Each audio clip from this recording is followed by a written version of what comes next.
Om Swastiastu, perkenalkan saya Dila Rusda Devi dengan NIM 1913081006. Saya dari semester 6 Kimia. Baik, pada kesempatan kali ini saya akan mempresentasikan tentang penilaian resiko pada manusia untuk memenuhi tugas toksikologi lingkungan.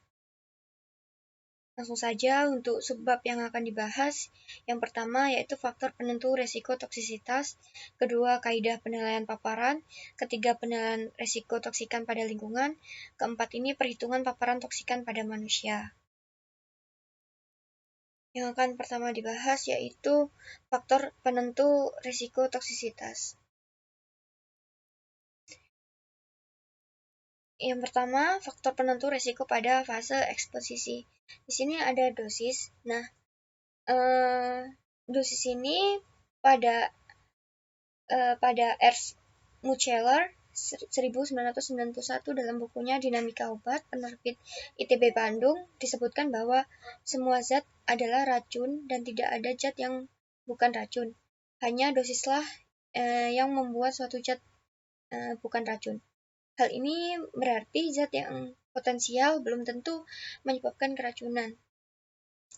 Nah, untuk keamanan pada penggunaan zat kimia perlu ditinjau data pada yang pertama yaitu bank data toksikologi dan data zat kimia baru sesuai dengan Technical Report nomor 586 dari WHO. Kemudian yang kedua yaitu Undang-Undang tentang Ketentuan Uji Toksisitas Zat Kimia Baru di Amerika Serikat sebelum diperdagangkan atau Toxic Substance Control ACT sama dengan disingkat TOSCA. Kemudian yang kedua ini merupakan keadaan dan kebersihan tempat kerja dan perorangan. Nah, hal ini sangat penting. Hal yang penting sendiri antara lain adalah penyimpangan zat yang berbahaya seperti zat kimia, termasuk yang digunakan dalam rumah tangga, contohnya deterjen, kosmetika, dan obat. Zat-zat tersebut sebaiknya disimpan di tempat yang aman dan jauh dari jangkauan anak. Karena keteledoran dalam penyimpanan sering menimbulkan keracunan pada anak-anak. Hal yang penting ini adalah pakaian yang tercemar dibersihkan secara teratur dan ditangani secara terpisah dari pakaian atau benda yang lain. Nah, keadaan tempat kerja juga mempengaruhi terjadinya eksposisi racun. Antara lain ada atau tidaknya ventilasi ruangan, filter pada alat menghasilkan debu. Nah, apabila ruangan tertutup rapat dan tidak terdapat ventilasi, maka tidak ada pergantian udara dalam ruangan tersebut. Kemudian yang ketiga yaitu keadaan fungsi organ yang kontak. Di sini keadaan fungsi organ yang kontak dengan zat toksik akan mempengaruhi eksposisi zat tersebut. Contohnya seperti kulit, kemudian juga ada saluran pernafasan. Nah, untuk kulit sendiri, absorpsi melalui kulit dipengaruhi oleh kandungan kelembapan, peredaran darah kulit, dan keadaan setiap lapisan kulit. Apabila lapisan permukaan kulit rusak, maka fungsi sebagai barier atau penghambat terhadap zat-zat yang masuk tubuh ini menjadi kurang. Hal ini menyebabkan zat-zat itu tidak hanya yang lipofil saja yang masuk, tapi juga hidrofil. Bahkan bakteri dan virus akan lebih mudah masuk ke dalam jaringan kulit. Kemudian yang kedua yaitu saluran pernafasan. Nah, saluran pernafasan ini adanya industrialisasi menyebabkan terjadinya polusi terhadap udara. Hal ini menyebabkan saluran pernafasan menjadi terpenjan oleh zat toksik yang berada pada udara. Kondisi saluran nafas dan paru-paru yang telah mengalami eksposisi sebelumnya dapat dipengaruhi keadaan organ tersebut pada pajanan seperti contohnya apabila paru-paru terkena arsen maka dapat terjadi iritasi lokal pada organ tersebut. Apabila pajanan terjadi lebih lama maka dapat menyebabkan kanker paru-paru. Kemudian selanjutnya yaitu faktor penentu risiko pada fase toksokinetika. Yang pertama ini ada sifat keasaman dari suatu zat atau pH, kemudian yang kedua keadaan fungsi organ yang berperan pada ekskresi dan detoksifikasi, kemudian yang ketiga eksposisi sebelumnya, yang keempat merupakan faktor genetik dan keturunan. Nah, untuk sifat keasaman dari suatu zat atau pH ini, zat kimia yang dapat mempengaruhi kornea mata antara lain asam dan basa, kemudian asap, deterjen. Nah, asam dan basa dengan mudah menembus kornea dan dapat menyebabkan kerusakan, baik kecil maupun besar, yaitu bisa kerusakan dangkal jaringan yang dapat sembuh dengan mudah sampai keburaman kornea dan perforasi. Nah, zat asam dapat membakar jaringan kornea karena rendahnya pH di samping karena afinitas anionnya terhadap jaringan kornea. Awal kerja efek basa biasanya lebih lambat daripada yang disebabkan oleh asam. Nah, kemudian selanjutnya yang kedua, yaitu keadaan fungsi organ yang berperan pada ekskresi dan detoksifikasi. Seperti yang dijelaskan pada biotransformasi dan ekskresi, organ yang berperan penting yaitu hati dan ginjal. Pada organ hati, zat atau xenobiotik didetoksifikasi dan di metabolisme membentuk produk yang mudah diekskresi di ginjal. Pada ginjal, zat akan diekskresi bersama dengan urin. Apabila hati atau ginjal menderita kerusakan, maka akan terjadi pelambatan detoksifikasi dan ekskresi zat termasuk zat toksik. Kemudian yang ketiga yaitu eksposisi sebelumnya. Apabila telah terjadi eksposisi terhadap zat tertentu, misalnya timbal atau insektisida yang terjadi akumulasi zat tersebut di dalam tubuh, maka resiko terjadi toksisitas pada kontak berikutnya akan lebih besar. Makin besar zat yang tersimpan dalam tubuh, makin besar pula bahaya toksisitas yang diperoleh.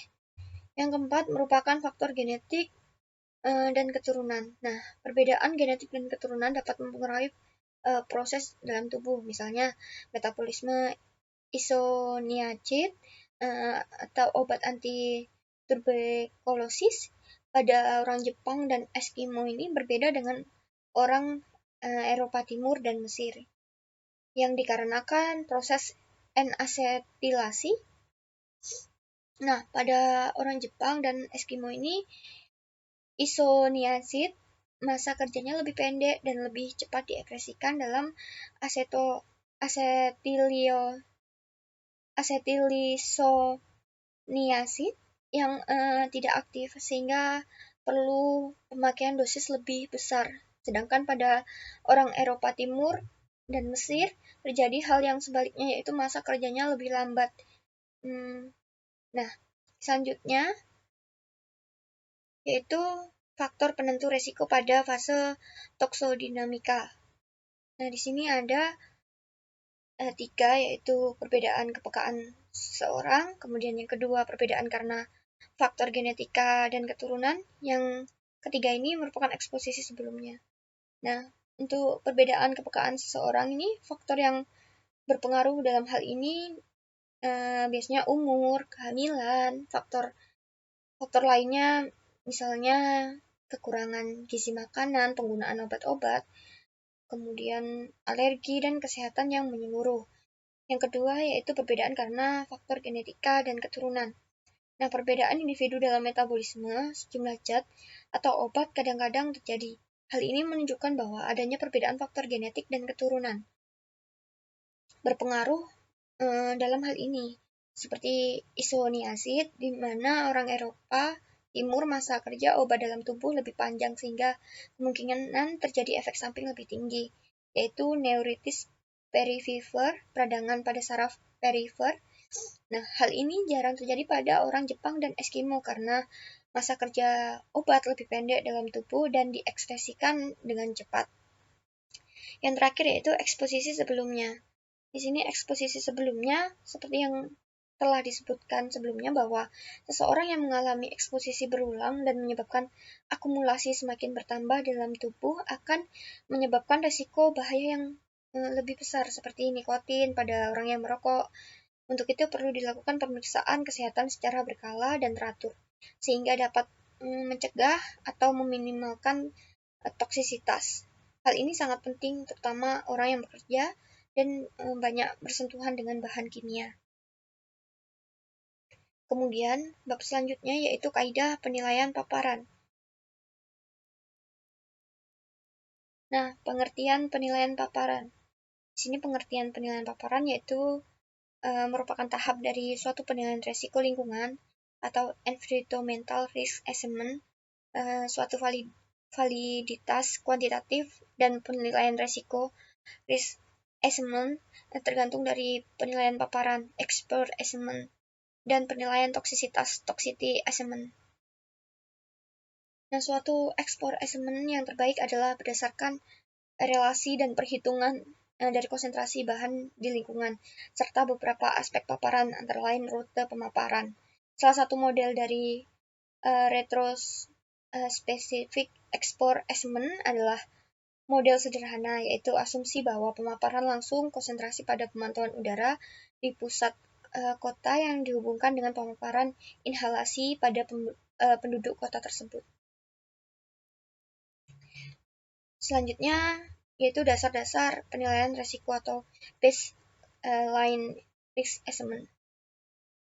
Untuk dasar-dasar penilaian risiko, ini merupakan dasar untuk pencarian perbaikan dari studi kelayakan untuk mengevaluasi kesehatan manusia. Berdasarkan risk assessment guidance for superfine volume 1 EPA, dasar-dasar penilaian risiko mencakup unsur-unsur. Yang pertama, koleksi data dan evaluasi atau data collection and evaluation. Kemudian yang kedua, penilaian pemaparan atau exposure assessment. Kemudian yang ketiga, yaitu penilaian toksisitas atau toxicity assessment. Yang keempat ini merupakan karakteristik dari risiko risk characterization.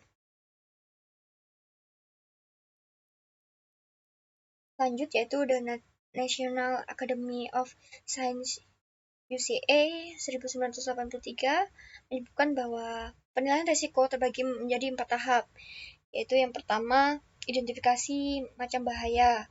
Nah, di sini penjelasannya yaitu suatu proses untuk menentukan bahan kimia yang berpengaruh terhadap kesehatan manusia, misalnya kanker dan cacat lahir. Jika data dari efek bahan kimia terhadap manusia ini sukar didapat, maka dipakai data dari hasil percobaan binatang. Kemudian yang kedua yaitu penilaian dosis respon. Ini merupakan suatu proses untuk menentukan hubungan antara dosis suatu agen dengan efek terhadap kesehatan. Pada analisis ini termasuk metode ekstrapolasi data dari binatang ke manusia. Kemudian yang ketiga yaitu penilaian paparan.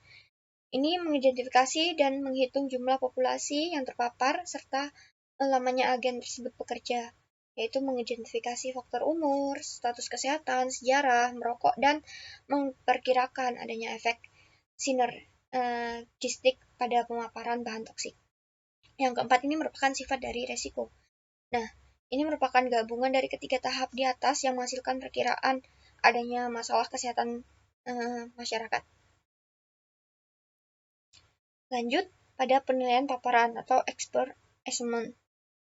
Nah, ini meliputi cara estimasi dari potensi, frekuensi deviasi, dan pekerjaan suatu paparan polutan pada manusia. Pada penelitian paparan tersebut yang paling penting adalah yang pertama, mengestimasi paparan maksimum di lingkungan dengan pemakaian lahan di masa yang akan datang. Kemudian yang kedua ini mengetahui estimasi. Yang ketiga ini pengelolaan bagi pengambil keputusan. Nah, ini merupakan unsur-unsur yang diperlukan dalam penilaian paparan bahan kimia beracun terhadap manusia. Yang pertama yaitu analisis kontaminasi. Yang kedua, identifikasi penduduk terpapar. Yang ketiga ini identifikasi perjalanan penting dan dari pemapar. Keempat ini estimasi konsentrasi pada titik paparan. Yang kelima ini monitor data lingkungan dan prediksi bahan kimia. Yang keenam ini estimasi kontaminasi yang masuk ke dalam jalur masuk tubuh. Selanjutnya yaitu proses analisis paparan meliputi 4 tahap, yaitu aturan dari sifat paparan yang pertama, yang kedua identifikasi jalur paparan, yang ketiga ini jumlah paparan, yang keempat ini penilaian toksisitas. Nah, secara ringkas tahapan penilaian toksisitas ini yang pertama, mengumpulkan informasi toksisitas secara kualitatif dan kuantitatif untuk bahan evaluasi. Yang kedua, mengidentifikasi periode paparan untuk menilai toksisitas. Yang ketiga ini menghitung nilai toksisitas untuk efek non-karsiogenetik. Kemudian yang keempat ini menghitung nilai toksisitas untuk efek karsiogenik. Yang kelima ini ringkasan informasi toksisitas. Nah, masuk ke dalam bab penilaian risiko toksikan pada lingkungan. Nah, di sini terdapat rumus yaitu menghitung besarnya suatu risiko merupakan fungsi dari besaran kemetakan dengan konsentrasi tertentu. Hal ini ditunjukkan dengan rumus dapat dilihat R sama dengan F kecil dalam kurung P besar dikali K besar. Di mana R besar ini merupakan risiko, P besar ini probabilitas, kemudian yang K ini merupakan konsekuensi, F kecil ini merupakan faktor. Masuk ke dalam perhitungan paparan toksikan pada manusia. Nah, ada beberapa tipe dari TLF. Yang pertama ini merupakan TLF TWA atau Threshold Limit Values Time Wake Average, atau besarnya konsentrasi suatu bahan kimia di udara ini yang diizinkan memapar manusia secara terus-menerus selama 8 jam setiap hari, 40 jam dalam 1 minggu, tanpa menyebabkan efek samping yang merugikan pada tubuh. Kemudian yang kedua ini TLF Still atau Threshold Limit Values Short Term Exposure Limit, merupakan besarnya konsentrasi yang diizinkan dari suatu bahan kimia memapar pekerja secara terus-menerus dalam waktu singkat, misalnya dalam 15 menit tanpa menyebabkan suatu cedera, iritasi yang berat, efek kronis terhadap jaringan lunak, efek membius. Nah, ini diperbolehkan tidak lebih dari 4 kali pemaparan dengan sedikitnya istirahat 60 menit di setiap periode pemaparan, asalkan TLF TWI harian ini tidak terlampaui. Yang ketiga ini TLFC atau Threshold Limit Value Scaling. Ini merupakan batas paling maksimum, merupakan konsentrasi yang tidak boleh dilanggar dan seketika itu juga harus diambil tindakan. Nah, ini merupakan cara menghitung konsentrasi TWA atau Time Wake Average dengan menggunakan rumus. Dapat dilihat untuk rumus yang telah saya sediakan untuk keterangannya, TW sama dengan shift pekerja atau per jam, kemudian C ini dalam kurung T merupakan konsentrasi bahan kimia di udara. Untuk satuannya yaitu ppm atau mg per meter kubik. Kemudian TWA juga bisa dihitung dengan rumus yang telah saya tampilkan dan bisa dikombinasikan TLF dan TWA ini dengan cara yang berbeda. Jadi TLF TWA ini dimix. Nah, di mana N ini merupakan jumlah total bahan beracun. Kemudian C ini konsentrasi bahan kimia dengan memperhatikan bahan kimia lain, atau TLF TWA-nya ini. I-nya ini merupakan TLF TWA dari bahan kimia jenis I apabila hasil perhitungan rumus lebih dari 1 waktu pekerja terpapar berlebihan. Kemudian ini merupakan perhitungan TLF TWA campuran, dapat diperoleh dengan rumus yang setelah saya sediakan.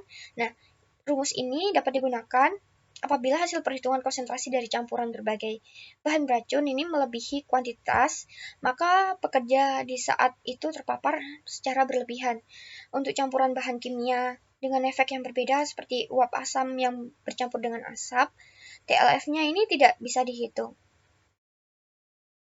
Baik, sekian yang dapat saya presentasikan. Mohon maaf apabila ada kesalahan kata atau dalam saya menjelaskan kurang jelas. Akan saya tutup. Terima kasih. Om Santi Santi.